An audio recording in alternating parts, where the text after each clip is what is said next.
L'École supérieure d'administration, d'économie, de journalisme et des métiers de l'audiovisuel ESAE offre de nouveaux challenges pour l'année universitaire 2023-2024. Étudiantes et étudiants, parents d'élèves nouveaux bacheliers, ESAE, c'est la garantie d'une formation de qualité à des conditions très avantageuses. À Gbedjromede, à Papa, à Boumekalavi et Parakou, inscrivez-vous en administration générale, administration du travail et de la sécurité sociale, trésor et finances publiques, impôts, diplomatie et relations internationales, journalisme et métiers de l'audiovisuel, gestion des marchés publics, planification et développement local, sciences économiques, sciences juridiques et toutes les filières des sciences de gestion. ESAE vous offre des bourses, demi-bourses et de réductions pour les premières inscriptions dans toutes ces filières. Waouh! En licence 1, 2 et 3 et en master, bénéficiez jusqu'à 50% de réduction sur tous nos sites. N'est-ce pas génial? Infoline. ESAE Gbedjromede, 3e rue à droite en quittant le carrefour Le Jador pour la BIBE Jéricho ou au plus 229 90 93 65 21 98 98 14 00 à Kpakpa au plus 229 52 88 33 33 à Boumekalavi au plus 229 52 88 44 44 Parakou au plus 229 52 46 12 12.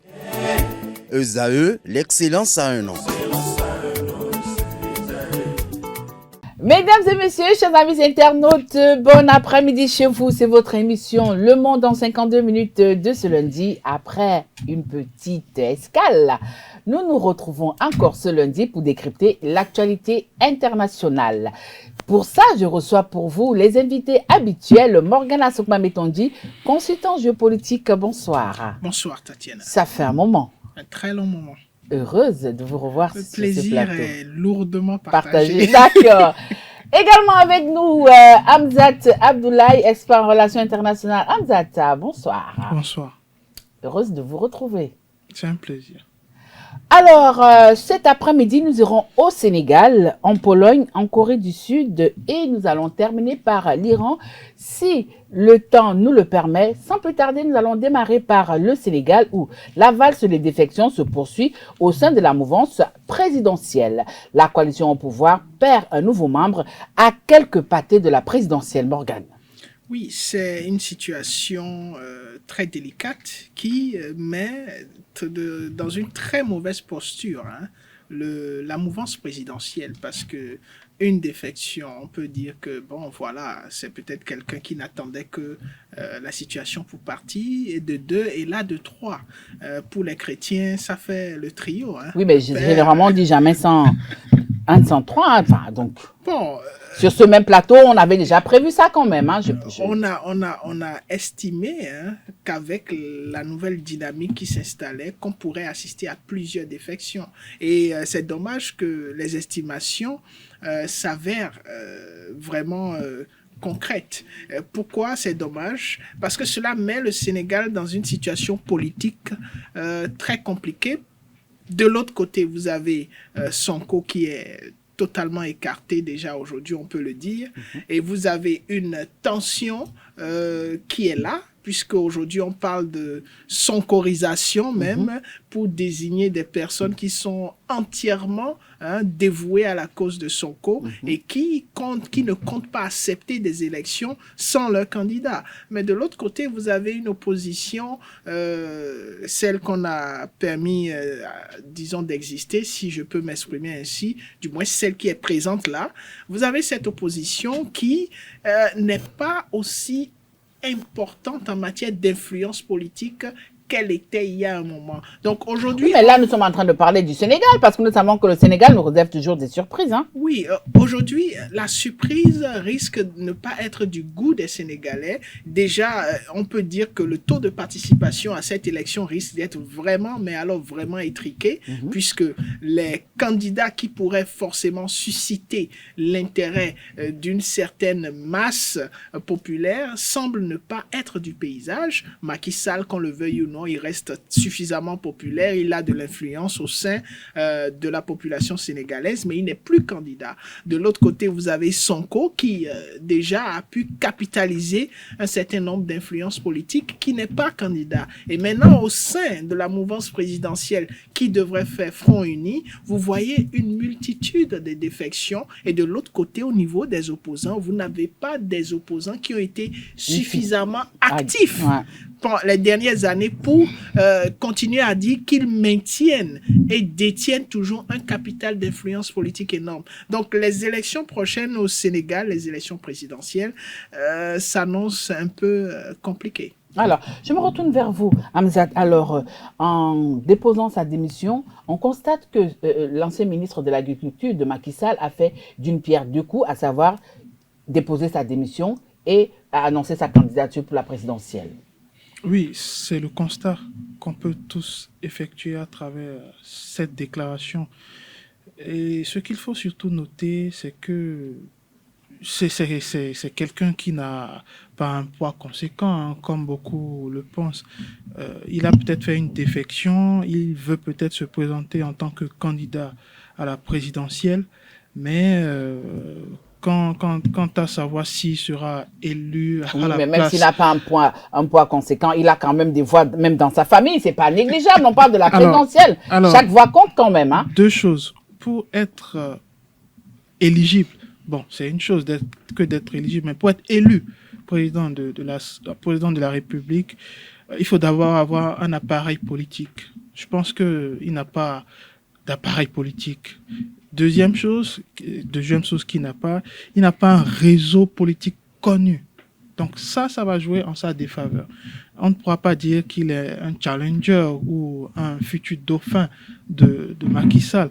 Il en est encore bien loin. Par contre, je crois que cette déclaration, et comme l'a rappelé mon confrère, risque de peser sur la balance, je vais dire, de l'appareil gouvernemental qui veut se succéder. Donc cet appareil piloté par Macky Sall lui-même. Donc ça met à mal l'appareil, la coalition, le Benno Bokk Yakaar. Ça met vraiment en danger cette coalition.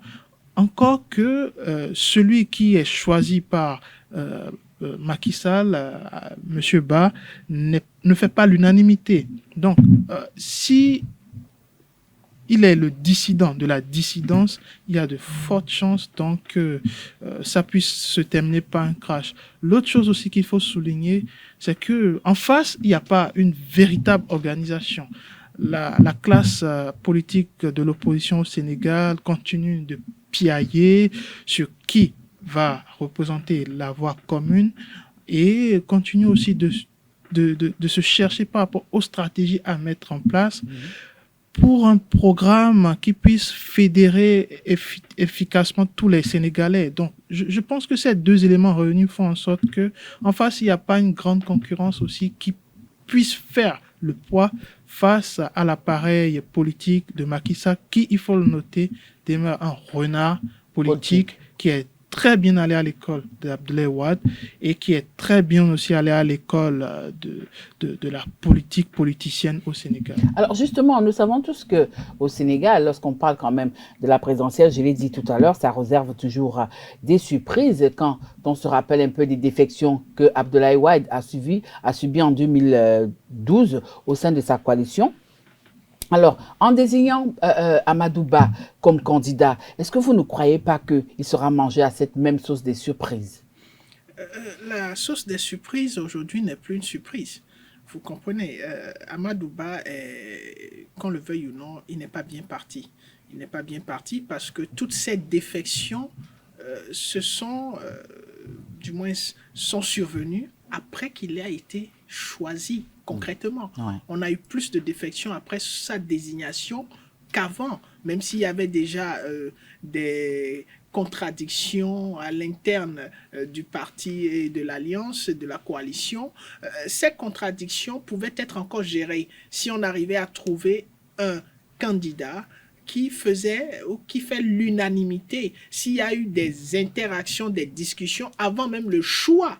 On vient aujourd'hui à se poser la question comment se fait la désignation des candidats, le choix des candidats. Oui, mais peut-être que quand Macky Sall a regardé dans le lot, c'est le seul qui a peut-être donné des garanties à Macky Sall, hein, parce qu'on a toujours besoin d'assurer ses arrières. Hein. Si cette hypothèse est vérifiée, on se retrouve ici dans ce qui n'est pas un parti politique et qui n'est pas une coalition politique.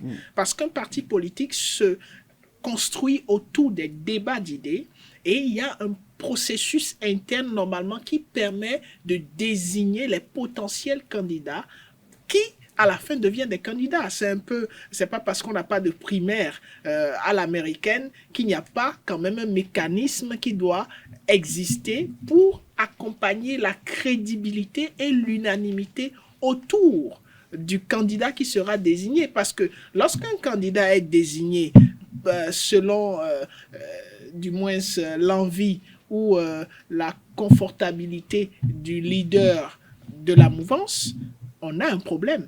Parce qu'il ne fait pas forcément l'unanimité des différents acteurs et on assiste à des défections comme on est en train de voir. Donc aujourd'hui, Amadou Ba se retrouve dans une très mauvaise posture, mais il n'y a pas que lui. C'est la politique sénégalaise qui se retrouve dans une très mauvaise posture. Parce que tous les acteurs, toutes les figures emblématiques, capables de se retrouver aujourd'hui dans la compétition et attirer, inspirer les Sénégalais à sortir pour aller aux élections semblent ne pas réellement faire partie. Et ceux qui se retrouvent aujourd'hui dans cette arène-là et qui sont capables d'aller à cette course n'ont pas forcément la capacité, ils n'ont pas eu le temps matériel nécessaire pour être connus du public sénégalais et pour avoir le soutien. Alors, à vous entendre, on a comme l'impression que dans vos analyses, vous êtes d'avis avec ceux qui estiment que le candidat choisi par Macky Sall sera fragilisé. Il ne sera pas, il est fragilisé. D'accord. Il est fragilisé parce que aujourd'hui, on se pose la question de savoir quelle campagne sera menée par ce candidat-là afin de redorer son blason et d'inspirer davantage lorsqu'on connaît les dynamiques politiques actuellement dans le pays. Parce qu'il faut rappeler qu'il y aura des recompositions.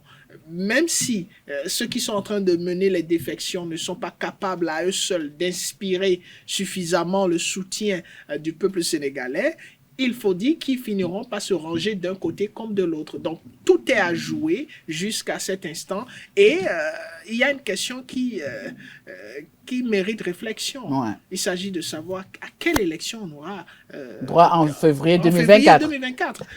C'est complexe. Certainement, Hamza nous le dira tout à l'heure avec cette dernière question qui nous permettra de sortir du sujet sénégalais. Certains analystes et observateurs avertis de la vie politique sénégalaise affirment que la candidature de l'ancien ministre de l'Agriculture, de Macky Sall, va certainement créer une certaine confusion. Est-ce que vous êtes forcément d'avis? La confusion existe déjà.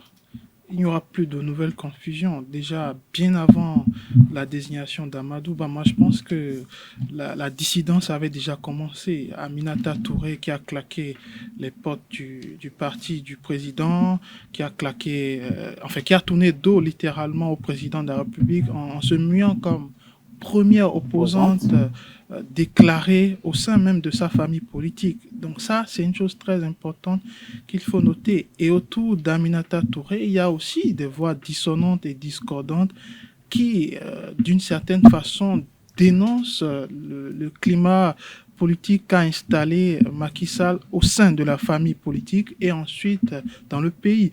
Ça, c'est des choses très importantes qu'il faut noter. Maintenant, quand on va extrapoler, je pense que même si l'organisation de la classe de l'opposition n'est pas suffisamment outillée, n'est pas dotée suffisamment de stratégie, Macky Sall a toujours un coup d'avance par rapport à ses adversaires. Hamza, est-ce que vous croyez qu'elle peut créer la surprise pour ces élections? Ça va être difficile de le dire parce que tout dépendra déjà des Sénégalais.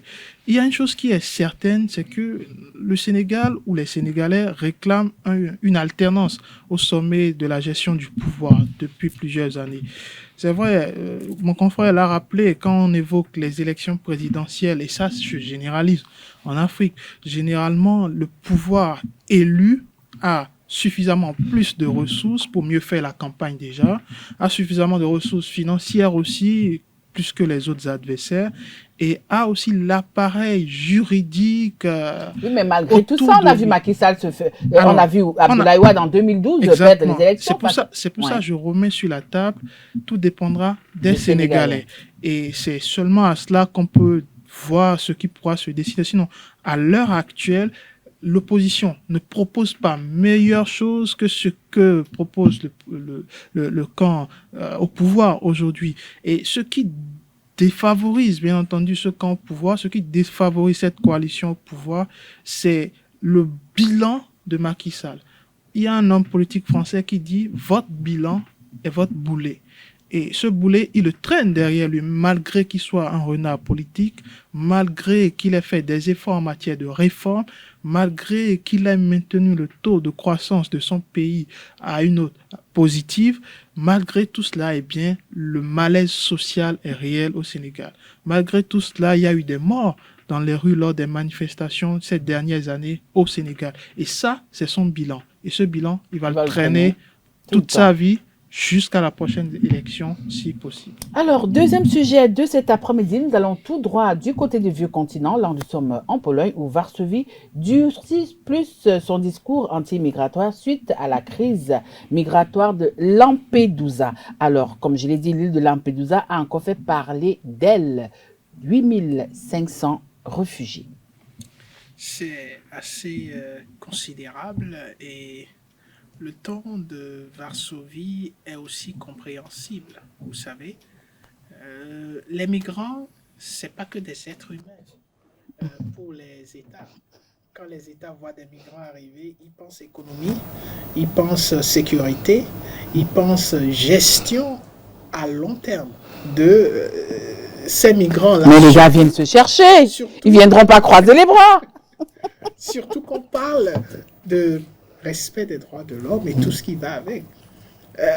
La Pologne ne fait qu'exprimer hautement ce que plusieurs États en Europe pensent actuellement. Vous allez constater que la plupart des États européens traînent à agir malgré la descente de Ursula la présidente de la Commission de l'Union européenne. Les actions tardent à venir. Et ces actions tardent à venir parce que certainement l'ensemble des pays de l'Union européenne n'arrivent pas à s'entendre sur la façon dont ces migrants-là doivent être gérés. Il faut rappeler que déjà, avant que Varsovie ne durcisse le temps et ne soit en train de s'opposer de cette façon aussi catégorique, il y a eu déjà des politiques plus ou moins mises en œuvre du côté de la France et même de l'Allemagne pour voir comment est-ce qu'on peut déjà empêcher les migrants de même prendre le départ et de se retrouver en Europe. Il y a eu des accords qui ont été signés avec certains pays africains. Je pense bien il y avait l'Algérie. Il y avait la Libye également. Donc ici, l'ensemble du continent européen se retrouve face à une situation qu'elle ne souhaite pas du tout gérer. Et l'Italie, encore moins, parce qu'on a écouté certains Italiens qui ont dit qu'ils ne comprennent pas pourquoi est-ce que ces migrants viennent en Italie, qui n'en veulent pas. Oui, mais ils viennent, mais ils ne restent pas en Italie. Les gars continuent leur chemin. Oui, continuer leur chemin où? Quand on ne veut pas forcément d'eux dans le reste de l'Europe. Ils sont de transit. Ils transitent juste par l'Italie. C'est compliqué. L'Allemagne, sous le régime de Merkel avait essayé à un moment donné de récupérer un ensemble de migrants, mais ça l'a coûté cher. Dans la politique interne, ça a fragilisé d'une certaine façon son parti politique. Et aujourd'hui, on se retrouve face à une situation très complexe et on se demande quelles décisions vont prendre les leaders de l'Union européenne. Mais avec la façon dont les choses sont en train d'évoluer, il y aura vraiment du grabuge dans l'air. Alors, avec ce ton que la Pologne est en train de durcir, on constate également que le parti au pouvoir, à savoir le PiS, entend jouer son va-tout. Pourquoi ? Écoutez, surtout que nous sommes à quelques encablures de législatives en Pologne. Écoutez, tout ça, il y a toujours une connotation politique derrière cette décision très dure contre la migration. Il y a toujours un objectif politique, récupérer un maximum de votants, puisque la tendance, elle est aujourd'hui là. Mais la Pologne a quand même la mémoire très courte, parce qu'il faut se rappeler, entre 1939 et 1945, Varsovie était le champ de guerre de cette migration des Juifs, et même au sein des quartiers du ghetto de Varsovie, la Pologne a fait le choix très dur de livrer les Juifs aux Allemands pour se sauver. Et après, on a constaté les dégâts que cela pouvait entraîner sur le plan social, sur le plan humain. Et le constat, il est là, c'est que la Pologne ne fait pas une lecture suffisante de son histoire. Et je peux l'étendre même à l'Europe. L'Europe a oublié qu'en 39 et 45, surtout l'Europe de l'Est, a oublié que les gens ne migrent pas pour leurs propres besoins. Non, les gens ils migrent parce qu'ils échappent à la guerre, parce qu'ils échappent à la famine, parce qu'ils échappent aux disparités sociales qui existent. Quand vous prenez le revenu moyen d'un Norvégien comparé au revenu moyen d'un Malawite, il y a un écart de 100 000 à 200 000 euros. C'est énorme. C'est un fossé que la mondialisation continue de creuser. Et cette mondialisation fabriquée de toutes pièces après 1945 qui ne favorise pas, bien entendu, les pays défavorisés, les pays du Sud global, et encore moins les pays en guerre. Donc, ces populations échappent à quelque chose fabriqué certainement par l'Occident.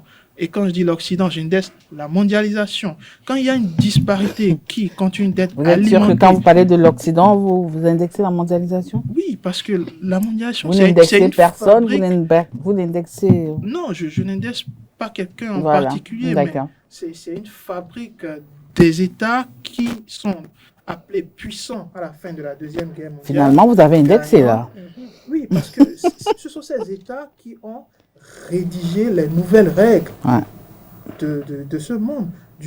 Avec gouvernance. Les institutions de Bretton Woods, avec les organisations multilatérales comme l'ONU, qui à aucun moment ne privilégient les États du Sud ou les États défavorisés. Mais ça, c'est en train de changer. Et ça, c'est des choses qu'il faut noter aussi. Pour revenir au fond de votre question, je pense que la Pologne, à l'instar des États européens aujourd'hui qui basculent dans cette souveraineté qu'ils cherchent à retrouver à travers un État très dur, à travers une politique migratoire très dure, c'est une mauvaise idée. Pourquoi je le dis? En réalité, quand vous assimilez ce qu'est la mondialisation, c'est que vous assimilez la migration. Irrégulière ou non, c'est que vous arrivez à trouver le mécanisme pour l'assimiler. L'Europe, aujourd'hui, en termes de démographie, a besoin, et on continue de le dire, a besoin de mains valides pas pour le grand remplacement, mais pour quand même aider à la reconstruction de l'État et pour aider d'une certaine façon à reconstruire le social au sein de l'Europe. Et ça, c'est des choses qui ne sont pas, qui n'ont pas suffisamment d'écho parce que ça ne favorise pas les politiques, ça ne favorise pas les nationalistes. Et ce sont eux aujourd'hui qui ont le vent en poupe. Et c'est des choses aussi dommages qu'on peut souligner par rapport à cette Europe qui fait la leçon par rapport à ce que sont les droits de l'homme, mais qui ferme leurs portes et leurs volets aux migrants. Alors justement, je me retourne vers vous. Avec cette question de l'immigration, on a comme l'impression que lorsqu'on écoute un peu les différentes interventions du côté de la Pologne aujourd'hui, le parti au pouvoir semble avoir trouvé son sujet de campagne, parce que quand on sait que les élections législatives, c'est pour le 15 octobre prochain. Oui, la politique en elle-même est, disons, un système qui permet de gérer la chose publique. Et ce n'est pas qu'elle a trouvé, elle ne peut pas ignorer ce fait qui nécessite une gestion de la chose publique vraiment minutieuse et adaptée. Il faut comprendre... pour certains militants des droits de l'homme polonais, ils estiment que le parti au pouvoir n'avait pas de sujet bien précis pour les prochaines législatives et que ce sujet tombe à pic. c'est une estimation qu'on peut comprendre compte tenu de leur position actuellement. Mais le sujet, qu'on le veuille ou non, il tombe à pic, pas seulement pour l'opposition, mais pour eux-mêmes. Parce qu'il s'agit, au fait, ici de démontrer ou de montrer aux Polonais quelle est la méthodologie qu'on veut utiliser pour gérer cette question et de faire en sorte que cette méthodologie soit celle que les Polonais souhaitent. Si les Polonais ne sont pas d'accord avec une façon de gérer cette crise des migrants, parce que je vous ai dit, quand on parle de migrants, il y a des aspects majeurs de la vie étatique qui sont concernés. L'économie, la sécurité. La question de l'économie, c'est où est-ce qu'on va trouver les fonds si on décide d'accueillir tout ce monde-là, et comment est-ce qu'on va procéder à leur réinsertion ou à leur insertion sociale? Est-ce qu'on en a besoin? Mon confrère ou mon vis-à-vis a bien fait de dire qu'il y a un besoin de bras valides, mais je tiens quand même à préciser que les États européens sont très conscients et c'est pour cela qu'ils parlent. Ils ont un processus de migration. Ils ont même des processus qui visent à vous donner la nationalité si vous le souhaitez, mais c'est choisi. Ce qu'ils ne veulent pas, et que tout État consciencieux ne devrait jamais vouloir, c'est de laisser venir dans leur pays des personnes sur lesquelles ils n'ont aucune information, ils n'ont pas pu les tracer, ils n'ont aucune capacité d'identification des problèmes que ces personnes peuvent poser, ou ils n'ont aucune espèce de documentation qui permettra de gérer la présence de ces personnes en garantissant la sécurité de leurs citoyens. Vous savez, lorsque vous voulez passer par les voies normaux, vous remettez des documents, votre passeport, votre pièce d'identité, et l'intérêt de ce document va aussi dans le sens de la sécurité parce qu'on est capable de tracer votre parcours, de vérifier un certain nombre de choses et de vous identifier. Mais vous avez affaire à une population qui n'est pas négligeable de personnes qu'il faille gérer et donc il faille mettre en branle tout un mécanisme qui a un coût financier. Maintenant, l'aspect sécuritaire, on le sait aujourd'hui, nous sommes à l'ère de l'insécurité sur la scène internationale. Et l'ère de l'insécurité prônée par quoi? Prônée par un djihadisme très insaisissable. Un djihadisme de luxe. Un individu en lui-même constitue une menace, surtout lorsque vous n'avez aucune information sur cet individu.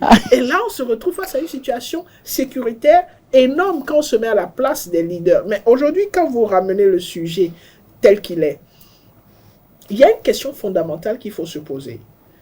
Pourquoi est-ce que autant de personnes, parce que quand vous repartez dans les années 39 et 45, c'était un contexte international, mondial, de guerre, qui faisait en sorte que l'Europe était totalement détruite, techniquement. Et il a fallu un plan de reconstruction de l'Europe. On comprend les migrations à cette époque. Mais aujourd'hui, nous sommes dans une situation où, effectivement, il y a des torts historiques qui ont été commis, mais nous sommes dans une situation où les leaders n'ont pas d'autre choix que d'écouter ce que veut le peuple. Parce qu'on parle de démocratie. Donc, dès l'instant où vous êtes un leader étatique et que vous décidez d'aller dans le sens contraire de ce que veut votre peuple, techniquement, le peuple vous dépose. Et c'est ce qui fait qu'aujourd'hui, il faut se poser la question de savoir que veulent les peuples européens dans l'ensemble, particulièrement dans plusieurs pays européens, vous l'avez souligné vous-même, il y a une montée des nationalistes. C'est-à-dire, on a plus de gens qui souhaitent que les États ou les chefs d'État s'occupent d'abord de la situation. Nous d'abord. Avant de voir ceux qui viennent. De voir ceux qui viennent. Donc c'est une situation assez complexe et il faut comprendre les décideurs même s'il y a un temps historique. Alors dites-nous un peu, en tant qu'analyste et expert en relations internationales, pourquoi les autorités polonaises ont-elles peur de cette crise migratoire? Alors ça rejoint ce que vient de dire mon confrère tout à l'heure.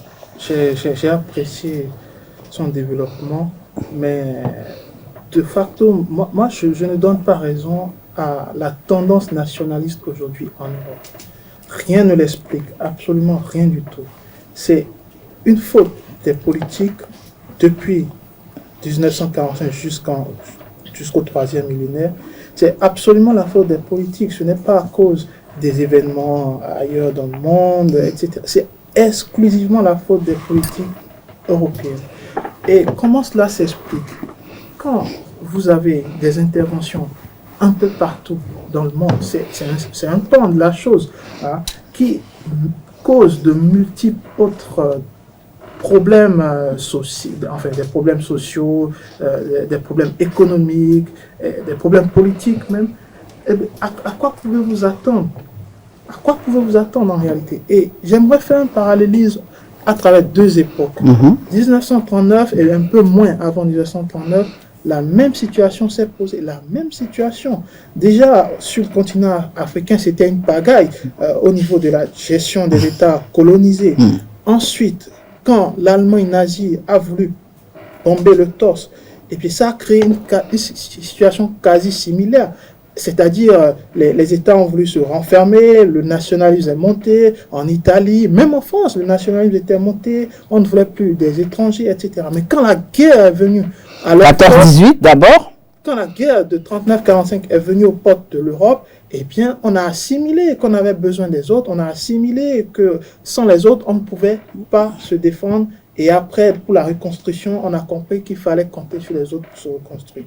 Pour remonter plus en arrière, au 19e siècle, début 19e siècle, les États-Unis qu'on connaît aujourd'hui sont nés de quoi? De l'immigration. Les Polonais, les Irlandais, les Italiens qui ont traversé... Les Français aussi, hein, quand même. Hein. Qui ont traversé l'Atlantique étaient venus avec des passeports. Non, ils n'étaient pas venus avec des passeports. Pulitzer, par exemple, qui a d'ailleurs, grâce à son nom et grâce à son professionnalisme, créé le Grand Prix du journalisme Pulitzer, est venu à New York à la nage, un Polonais d'origine. Donc, c'est autant de facteurs qu'il faut assimiler. C'est que les dirigeants européens n'ont jamais intégré ce qu'est une véritable mondialisation et continuent de tergiverser. Mais pourtant, ils sont artisans de cette mondialisation. Ils sont artisans, mais ils n'ont pas les outils et ils n'ont jamais pensé à ce qu'une migration peut véritablement apporter à leur développement, à leur économie et à leur avenir. Jamais. Alors, il y a une chose, et je finis là-dessus par rapport à la migration, c'est que on noircit la migration. Les gens qui viennent au bateau fuient quelque chose. Ça, ne l'oublions pas. On ne va pas se déshumaniser à ce point, c'est-à-dire, vous venez dans un bateau, rentrez chez vous. Non, les gens fuient la misère, les gens fuient les disparités sociales. Les disparités sociales sont conséquentes. Imaginez un éboueur en Europe, il est au SMIC, il est à 1500 €. Imaginez 1500 € sur le continent africain. Vous voyez, la disparité sociale, c'est un gouffre énorme. Et je ne parle que d'un point de la chose. Je peux aussi parler de ceux qui fuient la guerre au Soudan, en Libye, en Afghanistan, et pas tout ailleurs dans le monde. Vous voulez qu'ils viennent dans quel avion? Non, ça n'existe pas. Donc, il n'y a pas de solution possible à penser ou à blanchir pour que ces migrants puissent trouver la voie idoine pour avoir un passeport, pour avoir la carte de réfugié, être enregistré, cartographié, etc. et s'insérer dans la société. C'est pas comme ça dans la réalité. Ça se passe pas comme ça. Et je finis. Bah, vous m'avez déjà dit ça une fois, hein? Je boucle la boucle. Oui, juste 5 secondes, hein? En disant, ouais. Aussi, ce n'est pas que la faute des Européens aussi. Il faut reconnaître que c'est aussi la faute des autres dirigeants du Sud globalisé qui ont, d'une certaine façon, aussi échoué à mettre en place une véritable structuration de leur politique pour permettre à ceux qui sont en bas de pouvoir bénéficier des croissances, par exemple, redondantes, parfois même à 2 chiffres, et qui n'ont pas de réalité effective sur le terrain. Je me retourne vers... oui, je sais que vous voulez renchérir, hein, et ce sera la dernière question pour pouvoir sortir de ce sujet polonais de cet après-midi. Lorsqu'on écoute Hamzat, tout porte à croire que les pays européens préfèrent une immigration de luxe, celle où les gars ils prennent des avions, le passeport est acheté, alors qu'ils ont horreur de cette immigration où les gens arrivent à la nage. Alors, je vous demande, est-ce que, avec toute cette crise migratoire, il arrive. Vous me direz certainement que vous n'êtes pas dans la tête des dirigeants polonais, mais je vous pose quand même la question. Vous êtes un consultant géopolitique. Est-ce qu'il peut arriver que la Pologne regrette son adhésion à l'Union européenne? Parce que quand il n'était pas dans l'Union européenne, il ne faisait pas face à tout ce que nous constatons aujourd'hui comme immigration et autres. C'est quelque chose qui peut arriver si les décisions de l'Union européenne mettent la Pologne dans une situation où les leaders de la Pologne se retrouvent à s'inscrire en faux vis-à-vis de leur peuple. Parce que le but d'une insertion dans l'Union européenne, c'est d'avoir une politique régionale suffisamment forte pour permettre au peuple des différents pays d'être épanoui suffisamment. Et cela, c'est tout à fait logique parce que c'est déjà arrivé dans la jurisprudence. Quand on regarde le Royaume-Uni, à un moment donné, a regretté d'avoir rejoint l'Union européenne, a quitté l'Union européenne et aujourd'hui se retrouve dans une situation où elle travaille quand même à créer un cadre adéquat pour le développement économique. Maintenant, pour revenir à il y a des petits éléments. Quand vous parlez de 1 500 € pratiquement en Europe et 1 700 € en Afrique, dans les pays du Sud. Mais ce que vous avez comme dépense à faire dans un pays européen avec 1 500 €, vous vous retrouvez à voir qu'avec moins de 1 500 €, vous pouvez mieux vous en sortir dans un pays africain que dans un pays européen. Il ne faut pas juste regarder l'entrée, mais il faut regarder aussi les conditions de vie et ce qu'il faille sortir. Un loyer en Europe, c'est pas 1 500 €. Avec 1 500 €, peut-être vous avez un studio. Alors qu'ici en Afrique, avec 1 500 €, vous pouvez payer 2 ans de loyer, techniquement, dans certains endroits. Donc, ce que je veux, c'est qu'il y ait une façon de relativiser les contextes. Maintenant, pour aller un peu plus en détail par rapport aux responsabilités, vous savez, la question de l'immigration est une question factuelle et contextuelle. À l'époque aux États-Unis, vous êtes retourné dans l'histoire. Dans cette époque-là, on avait besoin, il y avait suffisamment d'espace, on avait besoin. On n'a même pas besoin de chercher à savoir qu'il y a un passeport ou pas. Aujourd'hui, il n'y a plus d'espace. Aujourd'hui, la dynamique économique, politique et sécurité a changé. On ne peut plus aujourd'hui, surtout quand vous prenez les États-Unis, permettre à un individu d'intégrer les États-Unis sans prendre soin de connaître de qui il s'agit et de ce qu'il est comme une menace ou pas. C'est pareil en Europe. Le terrorisme et tout ce qui est insécurité aujourd'hui fait que accepter qu'un seul individu intègre votre territoire sans avoir suffisamment d'informations par rapport à lui, connaître où il va, comment est-ce qu'il va séjourner et même le surveiller n'est pas possible. Alors je me permets de faire une... Je finis là. Vous n'avez pas fini. Non. Amjad, je ne vous ai pas donné la parole. À l'entrée du 19e siècle, les gens fuyaient parfois des épidémies pour se retrouver aux États-Unis à la nage. Malgré qu'il y ait un encadrement sanitaire et tout, on permettait quand même que ces gens puissent entrer. Donc, d'accord. On cherche parfois des justificatifs là. D'accord. Ok, on va permettre à Morgane de chuter ou alors c'est bon? Je pense que je vais m'en arrêter là. D'accord. Alors, troisième sujet de cet après-midi, là, nous allons du côté de la Corée du Sud suite à la visite de Kim Jong-un au Kremlin. Séoul monte au créneau. Le rapprochement de Pyongyang avec Moscou agace de plus en plus Séoul. Oui, on se retrouve un peu dans ce contexte de la bataille entre les deux éternels frères et ennemis qui à chaque fois se pointent du doigt. Mais il faut rappeler que Séoul joue son rôle, celui bien entendu du partisan, je vais dire, des Américains, des Occidentaux, et que de l'autre côté, Pyongyang n'a pas d'autres partenaires que la Russie et la Chine. Donc c'est le jeu de l'affrontement géopolitique dans la sous-région qui continue de s'alimenter à travers cette actualité.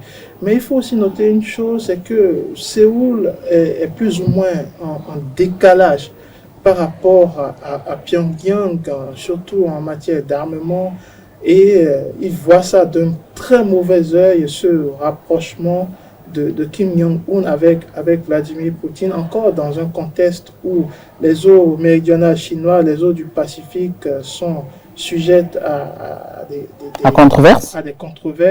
Et évidemment, Séoul ne peut que hausser le ton, mais on reste toujours dans le couloir de ce qui peut être maîtrisé. Et jusque-là, on ne pourra pas aller au-delà, c'est-à-dire Séoul ne pourra faire que constater cette visite et prendre des mesures éventuelles, parce que jusque-là, de toute façon, la rupture entre les deux États frères est actée depuis très longtemps, et le reste, ce n'est que des menaces. En l'air, vous pensez? Oui. Alors, je me retourne vers vous. D'un côté, nous avons l'axe États-Unis, nous avons l'axe Washington-Séoul. De l'autre côté, nous avons l'axe Moscou-Pyongyang. Alors, est-ce qu'il devrait avoir des craintes par rapport à cette partie du globe? Parce qu'on a comme l'impression que depuis que la guerre en Ukraine a commencé, ça chauffe de ce côté du monde. Oui, depuis que la guerre en Ukraine a commencé, ça chauffe partout. Pourquoi? Parce que il y a une transposition des tensions entre les deux super grands, entre la Russie et les pays de l'OTAN, surtout les autres parties du continent, en Afrique. C'est ce à quoi on assiste, qu'on le veuille ou non, au Soudan, en Afrique de l'Ouest, dans le Sahel. C'est cette tension-là qui continue. De l'autre côté de l'Asie, c'est pareil. Même avec ce qui se passe du côté de Taïwan, c'est pareil. Donc aujourd'hui, au niveau de la Corée, on assiste à rien d'autre que le prolongement de cette tension. Maintenant, est-ce qu'il faut craindre? Il faut craindre pour le monde entier. Pourquoi? Parce que lorsque vous écoutez les leaders des différents pays membres des Nations Unies, parce que à l'heure où nous parlons, il y a une session des Nations Unies qui devrait normalement être encore en train de se dérouler. Quand vous écoutez les discours qui viennent de ce côté-là, c'est énorme. Vous avez des discours qui mettent en relief le fait que le Conseil de sécurité des Nations Unies a échoué. Des discours qui martèlent, même le secrétaire général des Nations Unies a martelé que le monde actuellement est plongé dans une insécurité majeure, que l'appareil qui est censé maintenir la paix et la sécurité internationale est fragilisé et qu'il y a nécessité de revoir les différentes ententes pour pouvoir mieux avancer. Est-ce que ce n'est pas le trop plein d'armement que nous avons au niveau des différents États? Non, ce n'est pas une question d'armement, c'est une question de comportement d'acteurs majeurs de la scène internationale. Vous pouvez avoir les armes et ne pas les utiliser, ou du moins les utiliser pour faire face à un ennemi commun. Quoi, le pangolin, pour tuer le pangolin? Toutes ces armes-là, ce sera pour tuer les éléphants? Vous voyez, et là, vous soulevez un aspect de la question qui, d'une façon ou d'une autre, justifie ce à quoi on assiste, l'industrie de l'armement. Lorsqu'on investit des milliards dans la fabrication des armes, on investit des milliards dans la recherche, dans le domaine de l'armement et de la technologie militaire, la question qu'on doit se poser, mais où est-ce qu'on va les utiliser? Parce qu'il faut bien vendre la production. Et aujourd'hui, plus que jamais, le monde se retrouve dans une situation où le commerce de l'industrie de l'armement est très lucratif. On a même parlé des industries qui sont en train de renaître de leur cendre, qui n'étaient plus actives depuis des années un peu partout en Europe et aussi aux États-Unis. Donc nous sommes dans une situation complexe où très souvent les acteurs de la menace de la paix et de la sécurité dans le monde constituent ceux-là même qui sont en charge de maintenir cette paix et cette sécurité. Alors, je me retourne vers vous, Hamzat. On se rappelle, le 20 septembre 2023, du haut de la tribune des Nations Unies, le président sud-coréen a été très direct parlant de cette visite du leader nord-coréen en Russie. Il a tout juste estimé que c'est une provocation. Alors, quand on sait quand même les liens qui existent entre Séoul et Kremlin, bien avant la crise ukrainienne, est-ce que cette façon de faire de la Russie peut quand même amener les autorités de Séoul à revoir leur position par rapport à la guerre en Ukraine? À revoir, c'est-à-dire? faire marche arrière, parce qu'ils avaient quand marche même arrière, de bonnes relations. avec- Quoi qu'on dise, quand même, ils continuent d'avoir des relations commerciales assez avancées avec les autorités russes. Oui, c'est une chose qu'on peut aussi noter, mais moi, je note surtout une chose, c'est que l'histoire se trompe rarement. Et vous avez la guerre froide après la Deuxième Guerre mondiale, qui a fait d'ailleurs plus de morts que la Première Guerre mondiale, 36 millions de morts pour la guerre froide. Et notamment, c'est une guerre par procuration. Et la Corée, par exemple, s'est fracturée en deux avec une grande guerre qui a opposé ces deux États et avec, sur différentes échelles, l'intervention des Américains d'une part, des Russes d'autre part et des Chinois de l'autre. Donc c'est une guerre qui dénote à peu près ce qui se passe aujourd'hui. Ce qui se passe aujourd'hui, c'est aussi une guerre par procuration. Il faut faire ses alliances, il faut réchauffer ses alliances. Et puis quand votre ennemi serre la main de quelqu'un qui a beau être votre ami, il faut peut-être remettre en question votre amitié ou cette coalition ou cette coopération. C'est autant de choses notables qu'il faut noter au sein de cette nouvelle ère qui est en train de s'ouvrir, qui va peut-être mener à une définitive scissure et une définitive fissure aussi. Parce qu'il faut comprendre une chose, c'est que ce qui se joue au cœur de l'Europe aujourd'hui a des répercussions sur le monde. Et l'ONU, pour moi, n'a pas échoué aujourd'hui à travers la gestion de cette crise. Pour moi, l'ONU a échoué depuis 1990. Alors, vous êtes catégorique, hein, ça, vous le rappelez tout le temps. Je vais rappeler un ancien secrétaire général des Nations Unies, Boutros Ghali, qui disait en 1992 que la véritable cause de l'insécurité dans le monde, c'est dû à l'insécurité alimentaire. Et il y avait Madame Albright qui était... Secrétaire d'État américain. Non, Madame Albright qui était en ce moment le représentant des États-Unis au Conseil de sécurité de l'ONU, qui a littéralement explosé et ça lui a coûté sa réélection au poste de secrétaire général des Nations Unies. C'est pour dire une chose, c'est que l'ONU est en quelque sorte la caricature de la fin des années 45. C'est-à-dire, à la fin des années 45, la puissance a été instaurée comme étant la norme. Et ça a continué dans les institutions. Quand vous prenez l'ONU, vous avez ce Conseil de sécurité à 5 surpuissants. Et c'est maintenu jusqu'en 2023. Et ces 5 surpuissants ne maîtrisent pas les véritables enjeux majeurs. Oui, mais peut-être qu'il faut une nouvelle guerre pour revoir toute l'ossature des Nations Unies. Il y a déjà une guerre au centre de l'Europe. C'est ça, je mentionnais. Je disais, nous sommes à l'entrée d'une nouvelle ère qui est consacrée justement par cette guerre. Et cette guerre montre aux yeux de tous ce qui se passe depuis 1945, c'est-à-dire la puissance veut toujours l'emporter sur tout le reste, un point, et c'est tout.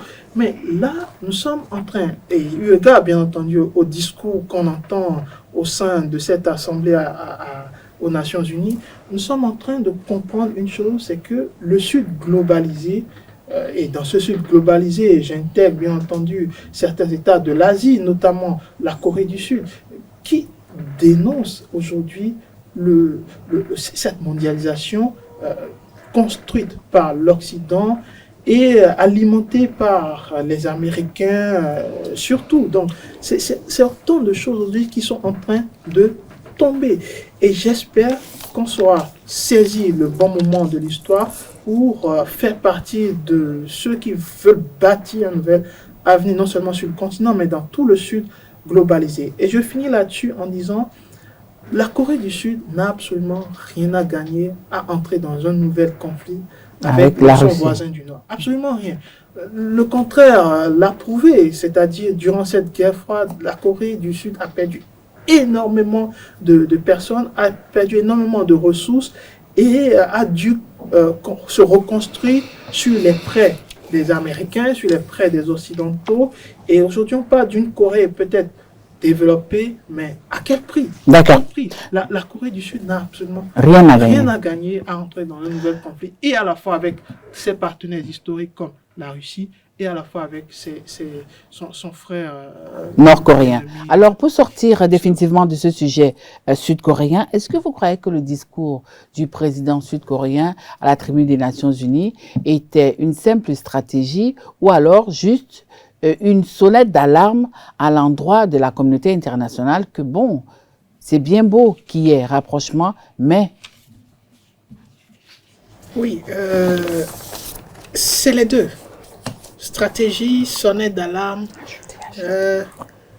La stratégie, pourquoi? Parce que c'est important. La tribune des Nations Unies est une tribune assez importante et qui donne l'opportunité aux différents leaders de s'exprimer de façon catégorique, de montrer leur positionnement par rapport aux questions chaudes du monde entier, mais surtout d'attirer l'attention de toute la communauté internationale. Donc, c'est une stratégie.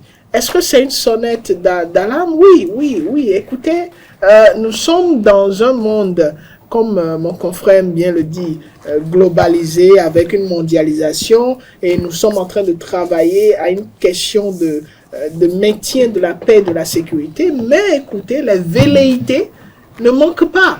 Et les velléités n'existent pas que chez nous, elles existent un peu partout aujourd'hui dans le monde. Donc, écoutez, préparez-vous. Il faille veiller à ce que personne ne piétine personne et que les alliés ou les partenaires majeurs sachent comment se comporter pour ne pas enflammer la zone. Nous allons demander à la régie quand même de nous accorder encore 4 minutes, histoire de boucler la boucle avec le dernier sujet de cet après-midi, l'Iran. 1 an après la mort de Mahsa Amini, la loi sur l'obligation du port de voile plus que corsée par le Parlement. Alors, nous savons que les Iraniennes ont retiré leur voile, c'était juste un épiphénomène, mais aujourd'hui, la loi est de nouveau très très rude vis-à-vis de ceux ou celles qui ne porteront pas le masque, le voile. Alors, dites-nous un peu, est-ce que l'Iran pourra vraiment s'assortir dans cette bataille qui commence par rapport au port du voile dans ce pays, quand on sait qu'il y a déjà quand même des endroits à Téhéran où les femmes ont décidé de ne plus porter le voile?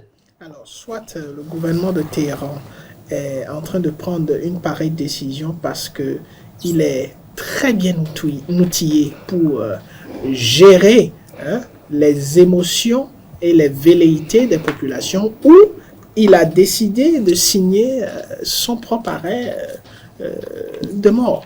Pourquoi? Parce qu'on a vu toutes les manifestations et les décisions qui ont suivi la mort de cette jeune demoiselle.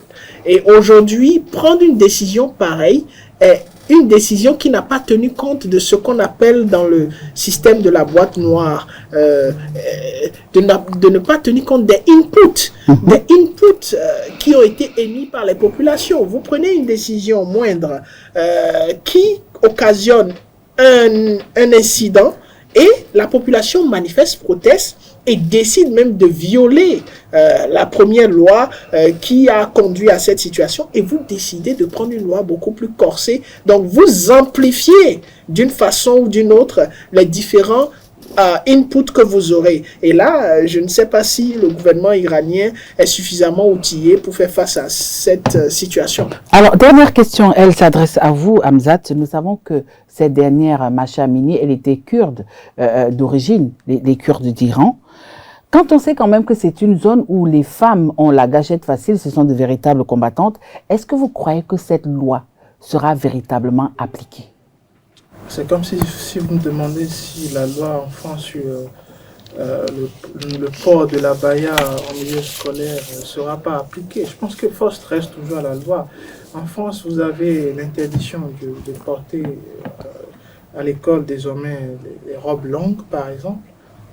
Ce qui est quand même... Enfin, ça interroge par rapport à ce que c'est vraiment la laïcité. Et de l'autre côté, en Iran, vous avez un État tout de même qui est islamique. Il faut rappeler que c'est la République islamique d'Iran. Donc, on ne peut pas importer la laïcité en Iran. C'est littéralement impossible.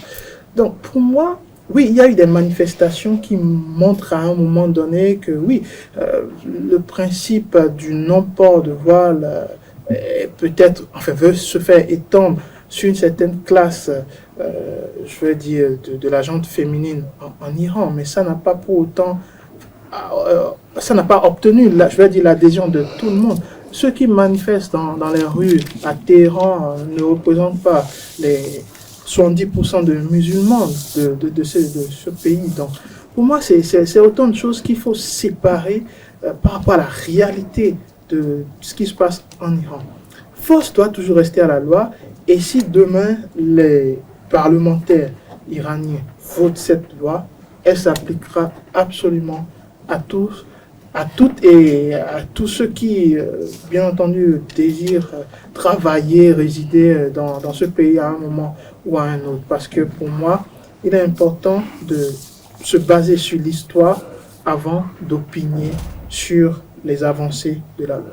Voilà, mesdames et messieurs, chers amis internautes, nous sommes arrivés à la fin de notre émission Le Monde en 52 minutes de cet après-midi. Nous sommes allés au Sénégal où mes invités ont décrypté la valse des démissions au sein de la mouvance présidentielle. Au niveau de la Pologne, Varsovie durcit le ton par rapport à la politique migratoire de Lampedusa. Là aussi, vous avez écouté les deux intervenants de cet après-midi. La Corée du Sud, le ton qui durcit entre Séoul et Kremlin par rapport à la visite de Kim Jong-un. Là aussi, vous avez écouté Morgan Asogba Metonji et Hamzat Abdoulaye. Nous avons clôturé par l'Iran. Chers amis internautes, merci de nous avoir préférés cet après-midi pour vous informer sur l'actualité internationale de par le monde. Tatiana Handas et moi, je vous retrouve le lundi prochain pour votre émission.